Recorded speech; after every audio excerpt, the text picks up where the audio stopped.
everyone, welcome. This, once again, is your favorite intellectual hangout. Our conversations are unbarred and everyone says his mind protected by the latitudes of liberty. In fact, ours is a monument to the very spirit of liberty itself. This is the Middleman. I'm Juro Cyril Abaku and I'm not alone today.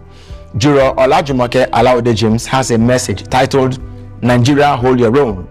As usual, it's a panoramic excursion on contemporary events in our country.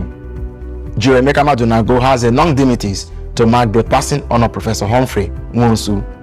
And I will be risking it all to separate the two-man war between the NDLEA and Senator ASHIRU.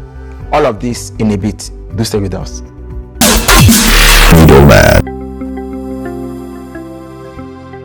My case, NDLEA versus Senator ASHIRU. They're still fighting in Nigeria. If you didn't know it, now you do. The NDLEA and the senator from Kwara aren't seeing eye to eye.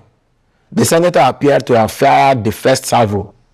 He said certain unspeakable things about the agency on the floor of the Senate when a bill that could significantly impact the agency's current structure was tabled. The NDLEA, not able to believe their ears, fired back. They said they had found drugs at the home of the said senator when they raided it in February. In fact, they said the senator's home was being used as a trading post for drug lords. Then the senator dared them, arrest or charge anyone culpable from my house if you can, if you have them, if you know them, do your job. You never seen the senator threaten them. The guns have gone silent. My verdict. The NDLEA is mocking itself. Arrest who you should arrest. Charge whom you will charge to court. Do your job and stop playing games and pointing fingers. That's not what the law says you should do. And the NDLEA has changed a lot since it's become by former Governor Marwa. What's that is military title? Brigadier General. You know. Mohammed Marwa. But you see, we the masses, in quotes, citizens, right? We don't really care when the two elephants are fighting. We will leave the arena for them. Let them expose themselves. If he did not come and say untoward things about the NDLEA on the floor of the Senate, would they have announced that there were drugs in his house? Now that he dared them, like you said, the guns have gone silent. What a country. What's happening in Gongo? You can never understand Nigeria. They say if you say that you understand Nigeria. February to October is how many months in between? And since when did the government agency turn into a two men quarreling in the same compound in the first place? See, the point is just that we run a system of anyhowness. People don't know that their positions as public officials, place on them a heavy responsibility. That whatever they say can actually be used against them. At some point after they have left office.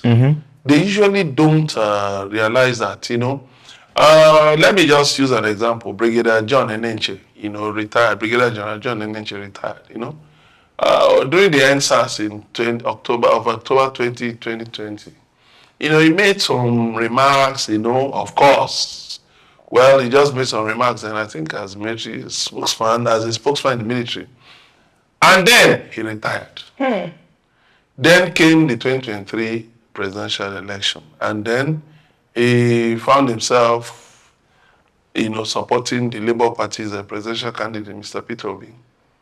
Interestingly, Peter Obi's base was built, around the youth, Nigerian youth, and then they came out to tell him no, that they didn't want to associate with somebody like him. Very true. Justification in the brutality meted out to NSAS protesters. True. So too often Nigerian public officials get carried away. They forget. With that power. And they forget that at certain points in time, in the future, posterity will judge them. You can see former President Olusegun Obasanjo Coming to suddenly, talking, saying, okay, why now people are asking him, when you were president, he said he made mistakes. why didn't you do all this? He was carried away with his power, with his assumed powers as president. Now look at that of the NDLEA.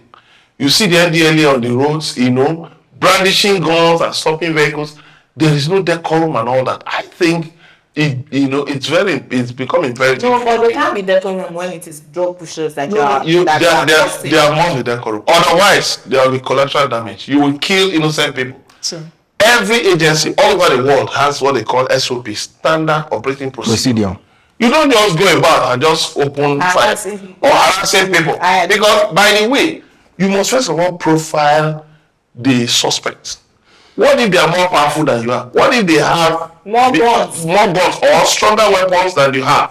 What if they can actually muster air cover?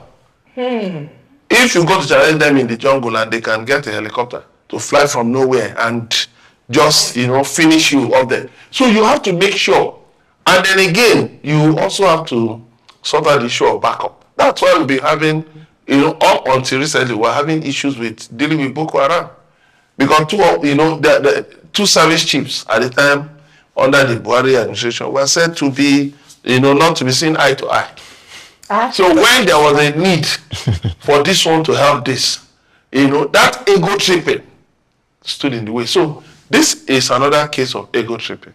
The National Assembly, the Senate that should actually work with the NDLEA. Actually, the Senate has an agency, I think, supervising narcotics, or maybe a subcommittee supervising the NDLEA.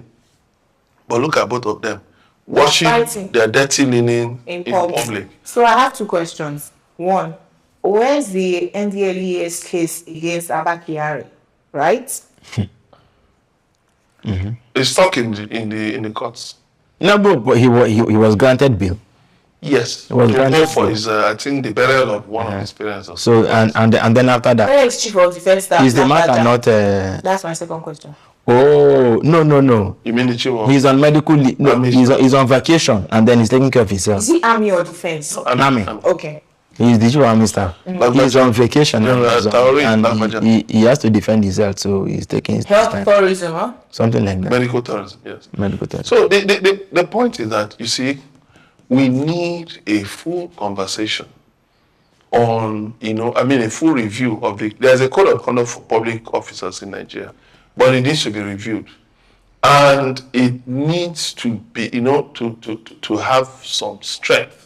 Because public officials take things for granted. That is why, for instance, the other time, you heard a senator talking about, claiming that he manipulated certain judgments by his wife, who was, the president of the Court of Appeal at the point, that he manipulated certain judgments by his wife in favor of his friends and political associates. So, I was on holiday last weekend. I had the field day just resting from Nigeria's problems.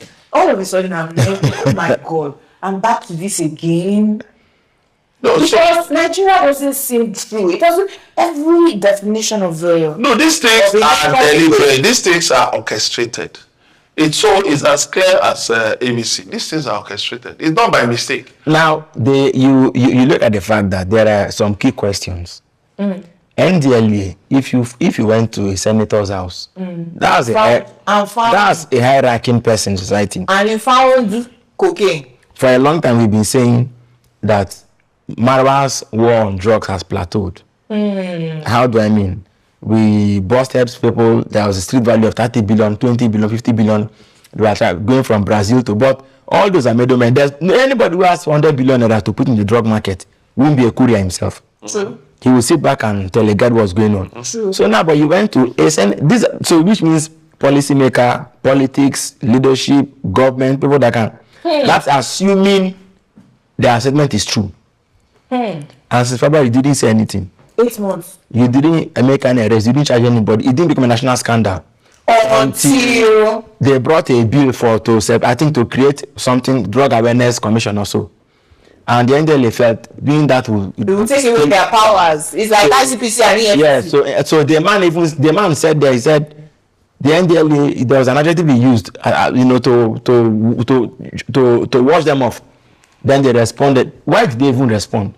I thought a proper response would have been to look at their books and see if he was worth an arrest. Arrest him. Was there any matter like that in the first place? I believe it's a lie. I believe it's a lie. You know why they're now quiet? Has acknowledged that they raided his house in The Kwara. way they went about it, they didn't find drugs. That's their claim that they did. So where are the drugs? no, wait now. My take is very simple.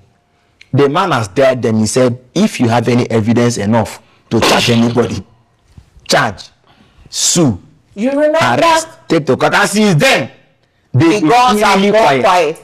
Now, you remember Abakari, right? The undercover investigations that ousted showed that some people were arrested with drugs at the airport. If they found 100 grams, right, Abakari will switch about 50 grams and go and sell.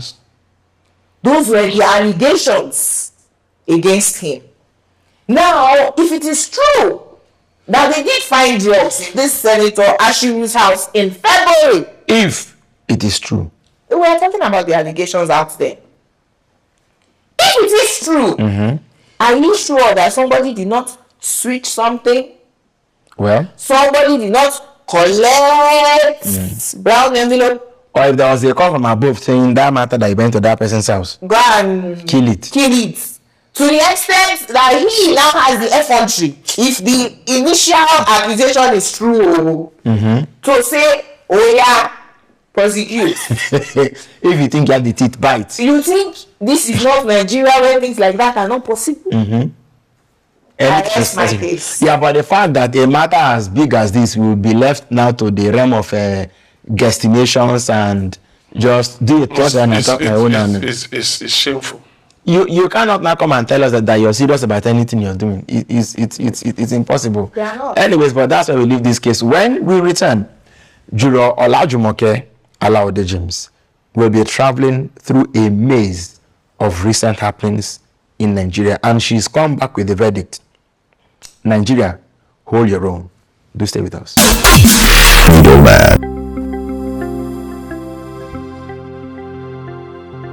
And you're welcome back. It's still the middleman. My case.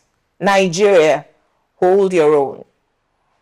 Did you notice in this cabinet reshuffle that it's the ministers we have been shouting about that got dropped? Yes, I know Minister of Power still has his position, even though Power agreed the collapse every other market day. But, better Edu, I thought she was suspended. Why was she reinstated? Barrister Ujusi Gungiope. She has climbed the pawpaw tree. After shouting so loudly and boasting to deal with everyone, woosai, the carpet was removed from under her. Hopefully, CSOs and her ministry will still take up the cases of the young girls allegedly abused.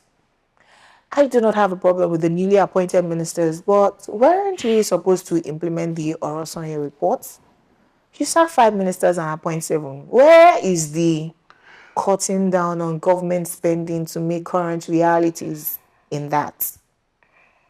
Nigeria, hold your own government accountable. They hear us. Let's not be distracted with a man whose breast is paining him in police custody or a dull man twerking on TikTok. We have more serious issues to discuss. I do agree we need entertainment to take our minds off the pain and shaggy our eyes are seeing. I mean, I have completely zoned out of Nigeria for my mental state, but I've been learning the Chinese culture, food, language, and dressing from watching Chinese films. But if we do not focus on coming together as a united entity, 4 years of our lives will be wasted away by successful governments, and we will keep retrogressing as we grow older. I mean, imagine the same amount of money our parents used to buy cars in the 70s is what we are now using to buy bread today. Nigeria, hold your own today. This is my verdict. And my verdict goes without saying that if Nigerians can never come together to agree because once is my thief against yours, we defend them, then let's all come together to ask for a referendum. If the cultures across the Niger are so different that we can never want the same things, let's undo what the colonizers did and let each region take their own development into their own hands. I rise. Each region take his own. Is that? You see, You guys will be the richest. The ministry in charge of regional. So They will be the richest. We'll be coming to beg you people. Which one? Niger Delta. Niger, I'm not from Niger Delta. I'm from Delta. I'm from Nigeria. Hey, whoa. You are from Niger Delta, but that's what's bad. We'll be coming to beg you people for crude oil. it's not a given. But we in the West, the professors there, will not teach your children. DR Congo, look, is the richest in resources, natural resources in the world, but one of the poorest. Of course, is the richest spot in the whole world. Jesus All Christ. the players you can take, everything you want on earth is in the DRC. But they're the poorest. So you mean that when God created the people that he put there, he put the thieves of the world? No, but see, the point is the Southwest may even be the most advantaged. Do you know why? Why? Because We are learned, we're educated. Yes. We know what we want. No. Let me give you a background. The Southwest was the first to embrace education. But when they moved into the hinterland between the 30s and 50s, the Southeast, the Igbo country, took over and even went ahead. Now they have more professors. No. But you see, the war and post-Civil War sort of beat them back significantly. If you look at the world as it is today, the Saudis and Middle East has a lot of oil. But the technology, the know-how is not in the Middle East. The know-how is in the West. The West is superior because of their civilization. You see now they came to colonize us and they've gone back. What did they leave behind? Which West are you talking about now? Because West now. England colonized the entire world. No. Europe and largely Western Europe, the Western Hemisphere. I agree. Yes. But Africa actually civilized the world. True, civilization started. Wait now, you see, but the table. You know, we are trying to contextualize it. I know. Yes. Go ahead. If you look at the way things are between Africa and Europe, of course, Europe has an advantage over Africa right now. Which is education. Not yes, education. So it is called the knowledge-based economy. But Europe is said not to be growing. They do not have the manpower that we have. The labor force. Europe also they have plateaued. You know, historically. Yes. But for now, they have it. So what the Southwest can easily do is to latch on to. I mean, you have Ibadan, you have Ife, you have maybe arguably a lot. I don't know if you had that. You have the nation. What do you mean? So when we have gold. I'm not talking of gold. And people say that you have professors in nature. It's not. You have to make sure that all those who have anything they claim to have will have to come here for learning and for civilization. I agree. I think beyond that. If you succeed, beyond that, the mistake many people are making when they talk about Lagos, is that they forget that Lagos is a melting pot. So the advantage that the Southwest can have, in such a regional arrangement, is that the Southwest must, whether I like it or not, continue to remain the melting pot of Nigeria. That is what places the Southwest apart, sets it apart. Because what of Abuja? Lagos, melting pot. No, when you say melting pot, Abuja is a dry country. Melting pot. By weekend, Abuja. Do you know what? By weekend, Abuja is there. I agree. Every civilized. Okay, sorry. So just like Washington D.C. Yeah. I spent some time in Washington D.C. Did a training in Washington D.C. and then we stayed in a hotel in Virginia. So Washington D.C. metropolitan area is across Washington D.C., Virginia, and Maryland. Okay. So you have the population in Maryland, in Virginia, but D.C. is the government. Yeah. Weekends, public holidays. Everywhere is dry. You won't believe that this is the capital of the greatest nation in the world. It will be so dry. I was in D.C. on the holiday, Christopher Columbus holiday. On a Tuesday, I couldn't believe it. Everywhere was so dry. You can imagine Lagos Environmental Sanitation Day. So dry. So continue with your melting point. What I'm saying is this. It's just like if you drain New York, if you drain New York, if you drain London of that attribute of a melting pot, it will lose. They will both lose any relevance. So the issue is this. It's no longer about natural resources. Lagos doesn't have any natural resources. Forget about the fact that the state government. What's this? No. What I'm saying is this. What I'm trying to talk about is this. The modern economy can be based on any natural. Yes. What I'm talking about is this. Lagos. Forget about the fact Lagos talking about rice and all that. That's not the issue. The issue is that people come to Lagos and they find accommodation, they find prosperity, they find inclusion, they find diversity. Like that. So you guys know I was in Abuja last week. I was saying to my driver, I found the perfect, driver in Abuja. He's just a perfect human being. So I was saying to him while I was taking him into the airport that, you know why I can't stay in this your Abuja? Is that it's very dry. Now Lagos there will be traffic. We were driving on the highway. I said, where is the traffic here? For someone to come and hawk sausage roll for pure water. Lagos has also. No. Now, every civilization. That is what sets Lagos apart. Look at Hong Kong. Lagos and Hong Kong have the same attributes. Actually, I agree. If not for Lord Lugard, Lagos actually should have become a nation like Hong Kong. But Lugard preferred. Yes, a citizen. It's a city state already. No. I'm tracing that. But Lugard actually preferred Kaduna as the capital of the amalgamated Nigeria. Why? He just preferred the north. I don't know why. That's it. When he came, when he took over from Egerton, who was, the governor of, the Southern Protectorate, with headquarters at Calabar. His city flyer likes the weather in Kaduna. He took it to Jeba. He took the capital to Lokoja. He took the capital to Zungeru, and then came down to Kaduna. It was the colonial administration in London that told him that from January 1, 1914, that the capital should remain in Lagos. If you had allowed Lugard, the capital of Nigeria would have been in Kaduna.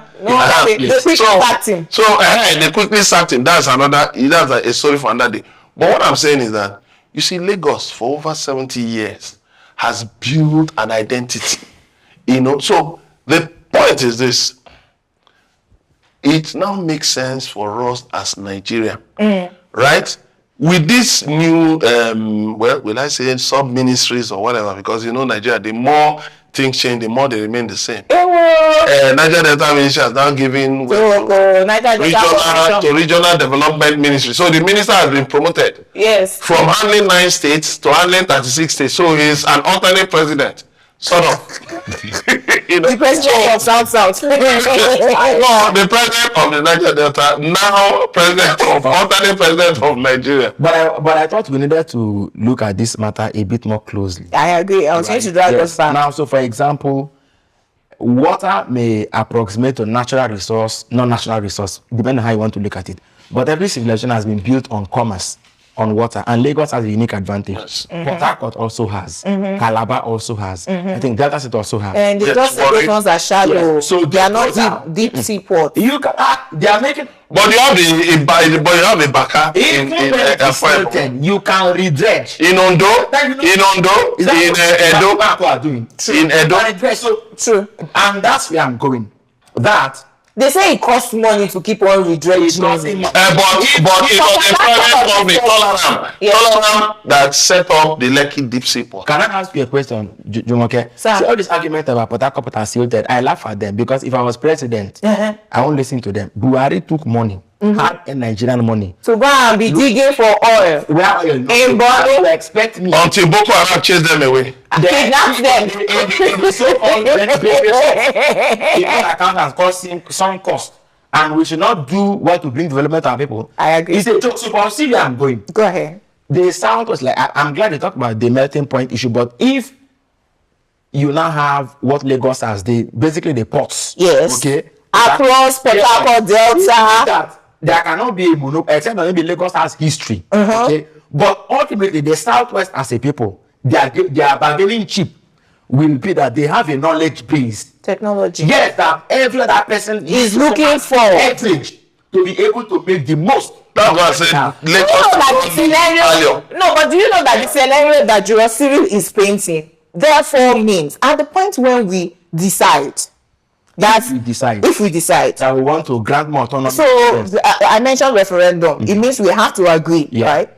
at the point where we do decide to go our separate ways and let each region, develop at its own pace, at that point we now realize, hold on a minute, I need the guy from Niger Delta. Yes. I need the guy from Lagos, from Oyo, from Ibadan. Yes. Oh, I need your land in Sokoto, in Borno. At that point, we are no longer fighting over who owns Nigeria. There's a particular field in medicine in Nigeria today that has only one man. I think he's the first in West Africa to be a specialist in that area. Everybody comes around. They don't care the language he speaks. Be yourself now. Everybody goes to him to say, for learning, for treatment, and for everything, they go to him. And so, you see, at that level, what would that mean is, let's get somebody from South Africa and let our children also go to school. True. By then, they'll pay attention to the kind of education they are getting. When you are not getting resources from Niger Delta, you will not be sending your children to be Amajari. At that point, you'll be saying, our own children too must become professors. So each of you can actually look at what will be you. But for me, I think that the West is uniquely positioned to be good at the knowledge economy thing, while the others will also show what they are very good at doing. I absolutely agree with your summations, jurors.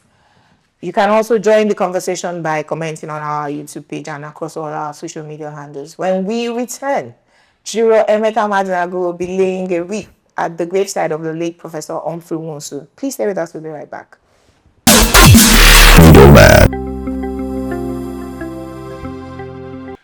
Hello and welcome back.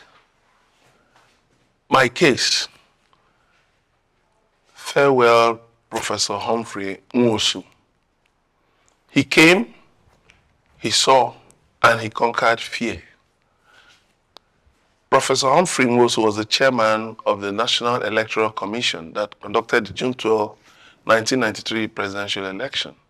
His commission had earlier conducted elections at other levels, but trouble broke out when it came to the presidential election involving Chief Moshood Abiola of the Social Democratic Party and Bashir Tofa of the National Republican Convention, as the military regime of General Ibrahim Babangida did all it could to annul the free and fair election. Their attempt to discredit the election through the courts also failed, while security agents handed Professor NWOSU into detention after stopping him at a point while he was announcing the results of the presidential election. In the end, after all the rigmarole, Babangida stepped aside, quote unquote, in his own words, while it was firmly established that Abiola won the election. After more than 30 years, NWOSU finally had the opportunity to release the full results. The immediate administration of Muhammadu Buhari validated the results and declared Abiola as a president-elect. In addition, it proclaimed the anniversary of the election as an annual holiday. Born on October 2, 1941, Professor NWOSU died at the age of 83. Some time ago, the House of Representatives called on President Bola Tinubu to honor Professor NWOSU. My verdict: it is fitting to immortalize Professor Humphrey NWOSU with a befitting national honor and a national monument in order to imbue Nigerians with value-driven leadership traits. Having failed to honor him while he was alive, the current administration should, without delay, honor him. Adieu, Professor Humphrey NWOSU. Absolutely agree with your verdicts, because there's so much dishonesty and lack of integrity around us today, to the extent that it is important as a people, where we find people who have the traits, like Professor NWOSU exuded, to honor them so that we can encourage young people. There are many people who were not born 30, 31 years ago who never heard of Professor NWOSU. But now when you honor such a person and they're asking, who was he? What did he do? What made him different? And you say, this man stood regardless of military regime, for truth, for honesty, and said, look, this person won this election and Nigerians agreed. We stood behind him and said, true, it was the fairest election ever, So we must honor the few good men that we have in Nigeria to encourage people who are coming, after them, that there is still some reward, recognition for being honest, straightforward, and having integrity. So I absolutely agree with your verdict, sir. I don't know if I should say this on live TV, on national TV, but yesterday when I saw the list of the people that the president had appointed, one of the names, I was like, I was a bit surprised then, but I woke up this morning and frankly, I had a prompting in me and I prayed for the person. I don't know the person. The person does not know me. We've never met. But the honorable person. I believe so. The days we had the Humphrey NWOSU of this world was when intellectuals were intellectuals, when scholars were scholars. When a professor is a true professor, Was worth scholarly. Yes, and he didn't need a government appointment to make him look good. He could. I mean, look at somebody like Professor. Before he became Professor, he died in an accident. Former ASU president. Is he first of CIA? Yes, first of CIA. That they didn't want to make him professor for many years, and he didn't. He didn't bother. He didn't care until it came very late. Professors who do not need torchlights Yes. to see the result that they wrote themselves. Yes. And sorry, I cannot see. Because when I was growing up, I heard about a professor, so somebody who was an election commission chairman, that when he was told to go and on an election, he refused to go. And that as the story went, the head of state slapped him. And he wound up sick. And I was thinking, I'm telling you a story I was told when I was small, when I was growing up, that the head of state slapped him and he fell sick.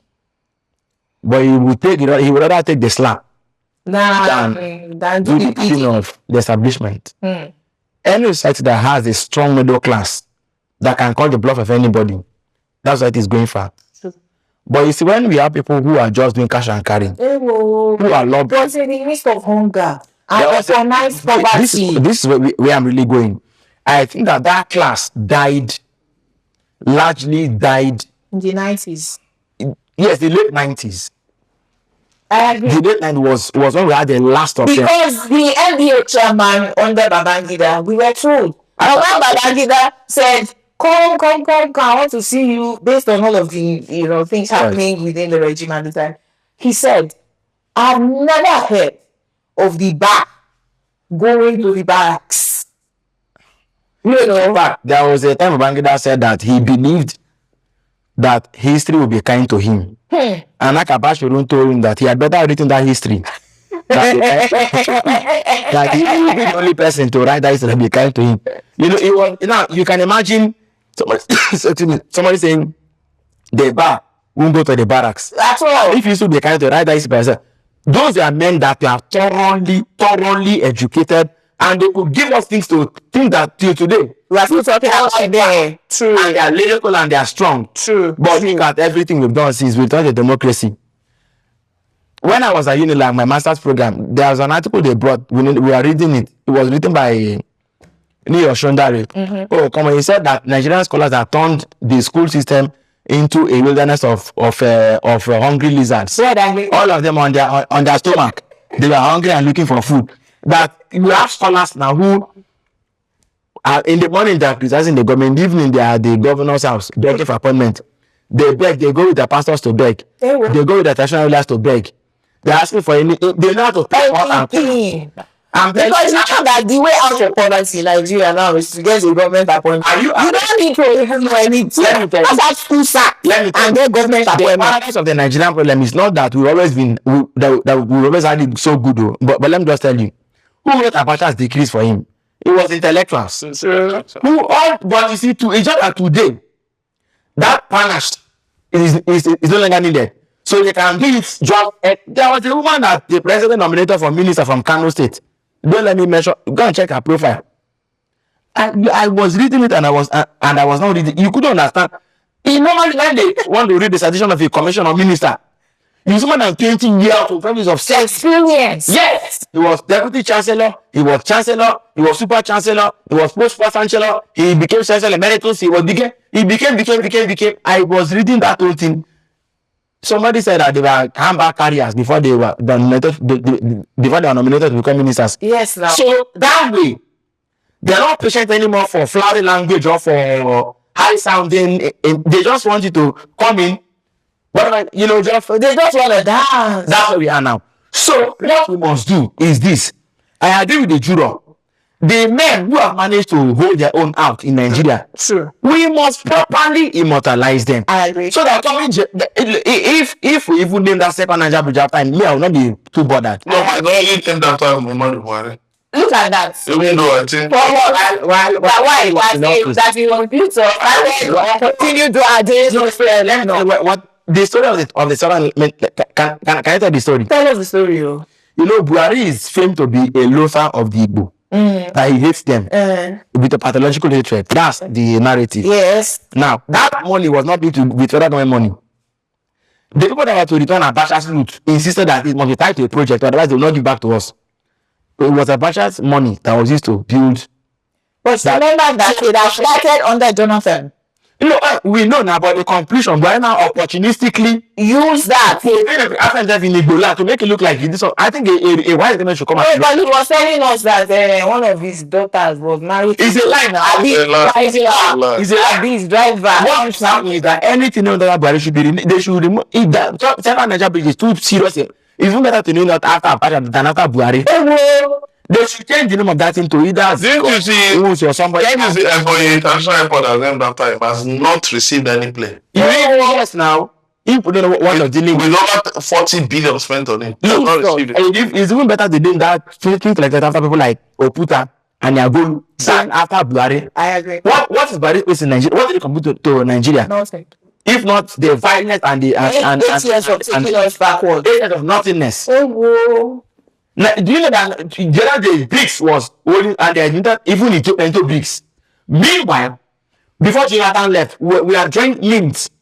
MINT meaning Indonesia, there was Nigeria, then I think Turkey also. Turkey. We are getting close to that in 2020. When Jonathan left, you know, we began to deindustrialize. All the gains in agriculture, all the gains in education, all the gains in infrastructure, all the gains in all they are beginning to be reversed. Now look at where we are today. Imagine that all the policies that ASHIRU put in African development in Nigeria. And he was Minister of Education. Just wanted to that. Well, I have a question, sir. This Minister of Education, Professor Tahir, that was sacked. His policies, will they be sacked after him? No, you don't jump through him under the bus with that. I'm just asking to hear that. No, actually, schools are not allowing children to go. I learned so. And not to go where? We must investigate it. That's the age of 18. He made a policy, and when Jamb and WAEC and everybody went against him, I mean, including schools, he now said from 2025 that the age limit to rights Jamb should be 18 years. So I'm saying I hope that policy goes out to go with him. It has to, because I mean this we must be careful about the choices we make. People who must come into government must come in as men who know that it's expensive. Jumoke, you know this thing, under Buhari took a journalist, maybe Minister of Education, and then took the Vice Chancellor, an education major, not just Vice Chancellor, an education major. You know what I mean? Yes. When the Minister of State, Professor Claudius, that the man didn't have a single say in government. But when you do not even have paper certificates, I become president. If you look at the Babangida years, Babangida's government had people that brought a lot of innovative ideas into government. Yeah, because there are men who know. No. These are military to get the support of the masses. They needed to do. They needed to go and bring people like Professor Likoyera from Kuti and real professional. Part of them. Yes, now. Because was part of them. To make their yes. That one I think it was with Murtala Muhammad. Yeah. No, but it was with ECA, Economic Commission on Africa. So you see that we have really suffered the erosion of values. But again, I say it that the idea that politicians have weaponized hunger can actually we can actually bust that idea. We can actually bust that myth. Because if you look at this, for instance, you are working for somebody. Nothing compels you to steal from that person. Nothing compels you to cook the books, to cook the account books, other than your innate greed. I agree. Nothing compels you to cook election results, other than the fact that you have debased your personality. So in all of these things, somebody was showing something on Facebook, was showing some videos on Facebook, how people went to his farm, plucked pawpaw from the trees, plucked corn, uprooted yam and cassava. And I said, this is not hunger. You cannot rationalize this as hunger. This is just plain wickedness and theft. Because why do I say so? You see, humanity exists, as a commonality. So when you see somebody farming, nothing stops you from going to learn from the person. If possible, assist the person, and then you can copy methods. But you see, some people prefer to sit back, while people do all of the hard work. Then when it's time to share, they come out, and that is what makes us look like, we say we are victims of politicians. No, even the politicians themselves are not satisfied. They are not safe. They are not, they are not together.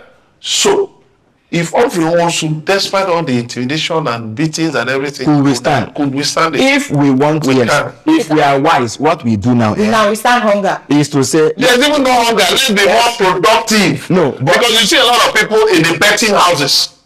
You see a lot of people spending time betting. No, but there's hunger. There's hunger. No, I say we can be more productive. There's hunger. You know why? It's just that we are not using our productivity right. Right, yes.